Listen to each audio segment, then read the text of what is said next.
ఇక చూడండి ఒకసారి రైతుల గోస చూడండి. మీకు రెండోసారి ఓట్లేసి మహిళలు ఓట్లేస్తే కాదు, ఒకసారి గుర్తుపెట్టుకోండి. ఇక్కడ రైతులందరూ గుర్తుపెట్టుకోరు, ఆడనో ఏడనో మన ఇంటి వాళ్ళు, మన ఇంటి ఆడోళ్ళు ఏమన్నా రేవంత్ రెడ్డి మీద అక్కడనో ఇక్కడనో ఏమన్నా కొంచెమన్నా కన్సర్న్ చూపించే ప్రయత్నం చేస్తారేమో. ఈసారి కనుక పుసుక్కున మనం మళ్ళీ కాంగ్రెస్ పార్టీకే ఓటేసారు అనుకో, ఇక మన ఇల్లు ఉండదు, మన పొల్లు ఉండదు, ఆఖరికి నీ భూములను కూడా కబ్జా పెట్టేస్తారు వీళ్ళు కాంగ్రెస్ వాళ్ళు. చాలా దారుణంగా ఉండబోతా ఉంది భవిష్యత్తు కాంగ్రెస్ పార్టీకి మళ్ళీ ఓట్లేస్తే. అప్పటిదాకెందుకు, రేపు సర్పంచ్ ఎన్నికలు వస్తాయి కదా, ఇక రేపో మాపో ఎప్పుడోసారి పెట్టాల్సిందే పెడతాడు కదా, అప్పుడే ఓడగొట్టరు కాంగ్రెస్ వాడిని. కాంగ్రెస్ అన్నోని ఓడగొట్టరి 100% జర్ర కడుపులో భయం పెట్టుకొని పనిచేస్తాడు రేవంత్ రెడ్డి, లేకపోతే అసలుకే పనిచేయడు. ఈసారి కాంగ్రెస్ పార్టీని మీరు ఎంత అది చేస్తే, నేను ఎంపీ ఎలక్షన్ల ముందు ఒక మాట చెప్పిన, గుర్తుకుందా మీకు? ఎంపీ ఎలక్షన్ల ముందు బాబు రైతు బంధు ఇప్పుడు వేస్తున్నాడు కానీ ఇదే లాస్ట్ అవుతుంది, మళ్ళీ వేయడిగా పూర్తి స్థాయిలో, దాని మొత్తానికే బొంద పెట్టే కార్యక్రమం చేస్తున్నాడు. అదే ఎంపీ ఎలక్షన్లలో గెలిచేటువంటి కాంగ్రెస్ పార్టీకి జర మనం బుద్ధి చెప్పినాం అనుకో, అంటే ఎంపీ ఓట్ల జర తగ్గించినాం అనుకో, వెంటనే జర కడుపులో భయం పెట్టుకొని అమ్మ మననే గెలిపించారు 3 నెలలు కాకముందుకే మళ్ళీ జనం తిరగబడుతున్నారు అని చెప్పేసి కడుపులో భయం పెట్టుకొని జర ఒళ్ళు దగ్గర పెట్టుకొని పనిచేస్తారు అని చెప్పినాం. కానీ జనానికి కొంత ఎక్కలేదు. చివరికి 8 మంది ఎంపీలను కాంగ్రెస్ వాళ్ళని 8 మంది ఎంపీలను బీజేపీ వాళ్ళని గెలిపించారు. ఆ 8 మంది నోట్ల బెలంగడ్డ పెట్టుకున్నట్టు సపోర్ట్ చేయకుంటున్నారు. రాష్ట్రానికి రూపాయి రాకపోయినా సపోర్ట్ చేయరు, పార్లమెంట్లో మాట్లాడరు, ఓ నిరసన చేయరు, ఏమి చేయరు అన్నమాట. ఇప్పుడు ఏమైంది, కేంద్రం వాడు ఇయ్యడు, వీడు అడగడు, సరిపోయింది అక్కడికి.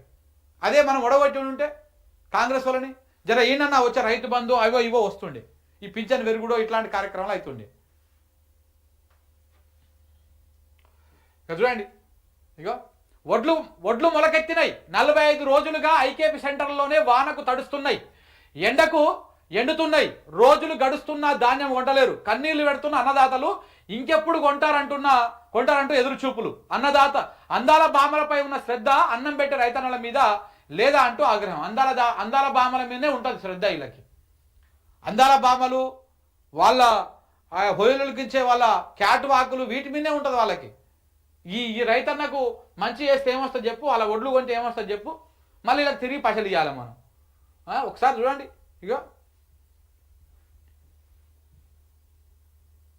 చూడ్రి ఎట్లా అయిందో మొత్తం. మండలం ఇక వడ్లు నెల రోజులైతుంది మ్యాచ్ రాకి ఇది వరకు వడ్లు కొట్టవలేదు. ఇది ఏం ప్రభుత్వం, మరి ప్రభుత్వం ముందుకు రావాలి.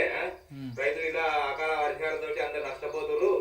ప్రభుత్వం ఎట్లా చర్య తీసుకోవాలి. ఇటువంటి ప్రభుత్వం ఉన్నా ఒకటే లేకున్నా ఒకటే, తొందరగా మాత్రం వడ్లు పోవాలి. మాకు రైతు ప్రభుత్వం రావాలంటే ఇక కాంగ్రెస్ పోవాలి. అది ఇక చూడండి ఇగో ఇక్కడ దయచేసి నాకు ఒక ఆడదానికి న్యాయం చేయాలి.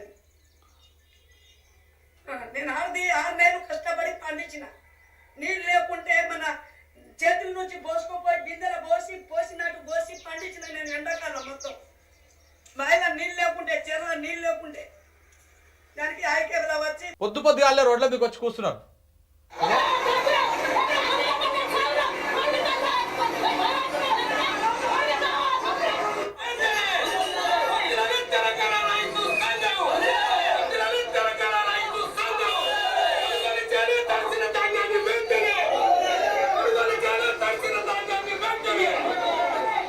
ఎంత దారుణాలు చేసినా ఎన్ని చేసినా దునపోతు మీద వానబడేటే చేస్తున్నారు మన వాళ్ళు, కానీ కొనేటువంటి కార్యక్రమం అయితే చేస్తారు. చూడండి రాష్ట్రంలో అన్నదాతలు ఆగమాగం అవుతుంటే సర్కారు మాత్రం అందాల పోటీల మీద ఫోకస్ పెడుతుందని అన్నదాతలు ఆగ్రహం వ్యక్తం చేస్తున్నారు.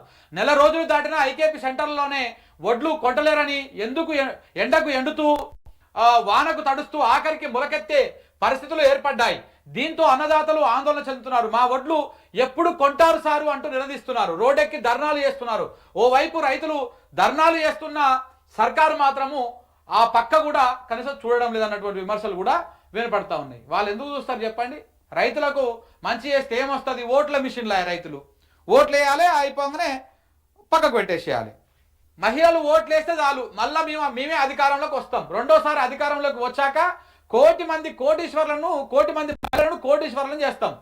సిటీలో SHGలను ఏర్పాటు చేయాలి. మహిళలకు ఉచిత బస్ సౌకర్యం కల్పించడం, ఆర్టీసీని లాభాల్లోకి తీసుకొచ్చడం. వి హబ్ ఈవెంట్లో సీఎం రేవంత్ రెడ్డి నిన్న మాట్లాడినటువంటి ఆనిముత్యాలన్నమాట. రెండవసారి ఆయన సీఎం అయినాకనే ఇలాంటి కోటి మందిని మహిళలను కోటేశ్వరులను చేస్తారంట చెయ్యి